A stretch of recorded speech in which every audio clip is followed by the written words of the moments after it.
રાજકોટ રૂડા સરપંચ એકતા મંડળના 48 જેટલા ગામડાના સરપંચ આજે કલેક્ટર કચેરી ખાતે પહોંચ્યા હતા અને કલેક્ટરને આવેદનપત્ર પાઠવીને રજૂઆત કરવામાં આવી હતી। કલેક્ટરને કરવામાં આવેલી રજૂઆતમાં એવું જણાવવામાં આવ્યું હતું કે પ્લોટની ફાળવણી કરવામાં આવે, જ્યાં સુધી દરેક રૂડામાં સમાવિષ્ટ ગામડાઓમાં રહેણાંક હેતુના પ્લોટનો યોગ્ય ઉકેલ નહીં આવે ત્યાં સુધી દરેક ગ્રામ પંચાયતો દ્વારા આરોગ્ય અને શિક્ષણ સિવાયના તમામ સરકારના કાર્યક્રમો, મેળાઓ જેવા તમામ કાર્યક્રમોનો બહિષ્કાર કરવાની ચીમકી ઉચ્ચારવામાં આવી છે। રાજકોટ રૂડામાં સમાવિષ્ટ જે અમારા 48 ગામો છે, જેમાં હરિપરપાડ, વડવાજડી, ગઢવાજડી, વેજાગામ, કુવાડવા, સાપર, વેરાવળ, ભીતરી, નવા ગામ, આણંદપર, આવા જે અનેક ગામડાઓ 48 ગામડાઓ છે, એના માટે અમે કલેક્ટર સાહેબને રજૂઆત કરવા આવ્યા છીએ કે વર્ષોથી આ ગામડાઓની અંદર એક પણ માણસને 100 ચોરસવાર પ્લોટની ફાળવણી નથી થઈ।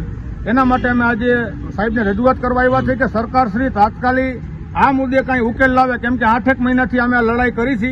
આ બધા સરપંચો અહીંયા હાજર છે 48 ગામના, અને અમે કોઈ પણ પક્ષાપક્ષીથી પર રહી જનતાના કામ થાય, જનતાની સેવા થાય, જનતાના કામ એટલા માટે કે જનતા આજે સરપંચ તરીકે અમારી પાસે માંગણી કરે છે, ત્યારે અમે જનતા પાસે ખુલ્લા દિલે જઈ હકી।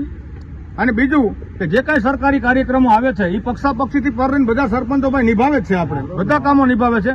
તો અમે એવું પણ નક્કી કર્યું છે, અને માફ કરજો કે જો અમારો આ પ્રશ્નનું નિરાકરણ યોગ્ય સમયે ન આવે તો ભાઈ સાહેબ આવનારા દિવસોમાં આજથી દરેક ગામના સરપંચો એક આરોગ્ય અને શિક્ષણ આ બે સિવાયના તમામ કાર્યક્રમોનો અમે બહિષ્કાર કરશું। અમે બધા એગ્રી છો ને ભાઈ? તો તાલીઓ વગાડીને વધાવી લ્યો વાતને।